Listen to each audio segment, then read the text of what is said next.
प्यारे बच्चों, कक्षा 8 के इतिहास विषय के अंतर्गत इस वीडियो में पहला अध्याय आधुनिक काल में विश्व के अंतर्गत आज इस वीडियो में औद्योगिक क्रांति तथा औद्योगिक क्रांति को जन्म देने वाले कारण क्या है, इनका अध्ययन करेंगे।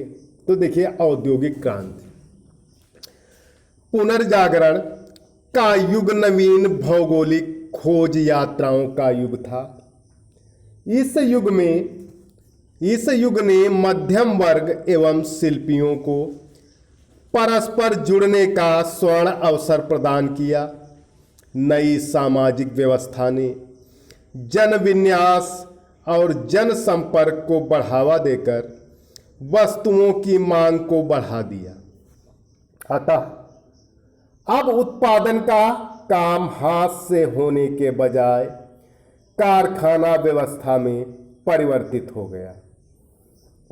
कारखाने के मालिक अधिक पूंजी तथा श्रम लगाकर अधिक लाभ कमाने के लिए बड़े पैमाने पर उत्पादन करने लगे।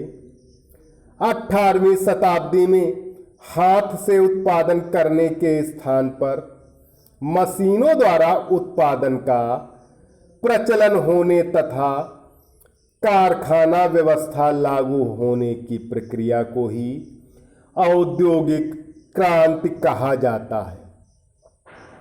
उद्योग धंधों के क्षेत्र में विज्ञान, प्रौद्योगिकी एवं मशीनों का प्रयोग करके बड़े पैमाने पर उत्पादन करने की पद्धति को औद्योगिक क्रांति कहा गया। इंग्लैंड ने लौह अयस्क एवं कोयले की खोज करके नई नई मशीनों का आविष्कार किया और वह विश्व में औद्योगिक क्रांति का जनक बन गया। इंग्लैंड से औद्योगिक क्रांति यूरोप तथा विश्व के अन्य देशों तक फैली थी। औद्योगिक क्रांति वाणिज्यवाद का प्रतीक थी, क्योंकि इसमें बड़े पैमाने पर उत्पादन करने का लक्ष्य अधिक से अधिक धन कमाना था।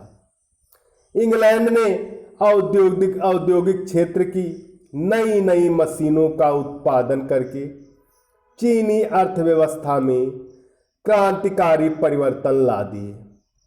अर्थव्यवस्था, उद्योग एवं वाणिज्य के क्षेत्र में हुए यही परिवर्तन औद्योगिक क्रांति कहलाए। आगे देखिए, औद्योगिक क्रांति को जन्म देने वाले कारण। औद्योगिक क्रांति अनायास ही प्रकट नहीं, यानी अचानक प्रकट नहीं हुई। उसे जन्म देने के लिए अनेक कारण भी उत्तरदायी हैं, जो इस प्रकार है। देखिए, नंबर 1, पर्याप्त पूंजी। इंग्लैंड के उद्योगपतियों के पास उस समय पर्याप्त पूंजी थी, अतः उन्होंने अधिक धन कमाने के आकर्षण में कारखाना व्यवस्था को प्रोत्साहित करके औद्योगिक क्रांति को जन्म दे डाला।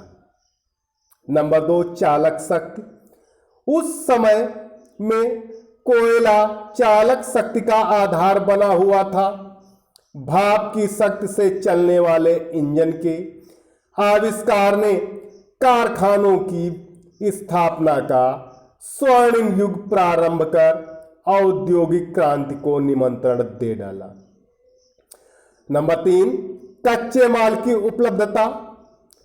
यूरोप के शक्तिशाली देशों ने निर्बल राष्ट्रों में अपने उपनिवेश स्थापित किए।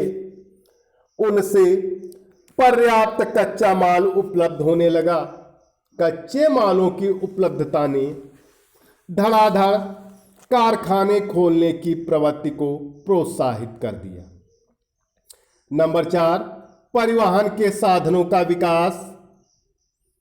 स्थल तथा जल परिवहन के विकास ने कच्चे माल लाने तथा तैयार माल खपत के केंद्रों तक पहुंचाने में बहुत सहयोग दिया। द्रुतगामी परिवहन के साधनों ने औद्योगिक क्रांति के प्रादुर्भाव में अत्यधिक योगदान दिया। नंबर 5, बाजारों की सुलभता। यूरोपीय शक्तियों के उपनिवेश पिछड़े राष्ट्र थे। कैसे राष्ट्र थे? पिछड़े हुए राष्ट्र जो थे वही उपनिवेश राष्ट्र थे। अतः उन देशों के बाजार उनके कारखानों में बने मालों के लिए सुलभ हो गए। नंबर 6, लोहा और कोयला की खोज। इंग्लैंड में लोहे और कोयले की खोज करके नई नई मशीनों का निर्माण प्रारंभ हो गया। इन्हीं मशीनों ने उत्पादन की घरेलू पद्धति को कारखाना पद्धति में बदल दिया। नंबर 7, नवीन आविष्कार। विज्ञान और शिक्षा की प्रगति के साथ साथ नई नई मशीनों के आविष्कारों ने औद्योगिक क्रांति को सफल बनाने में विशेष सहयोग प्रदान किया।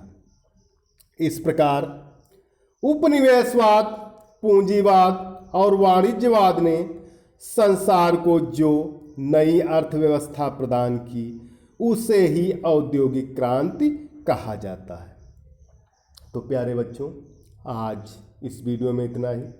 सभी बच्चे औद्योगिक क्रांति और औद्योगिक क्रांति को जन्म देने वाले कारण के विषय में अपने शब्दों में लिखकर होमवर्क वाले ग्रुप पर अवश्य डालें। धन्यवाद।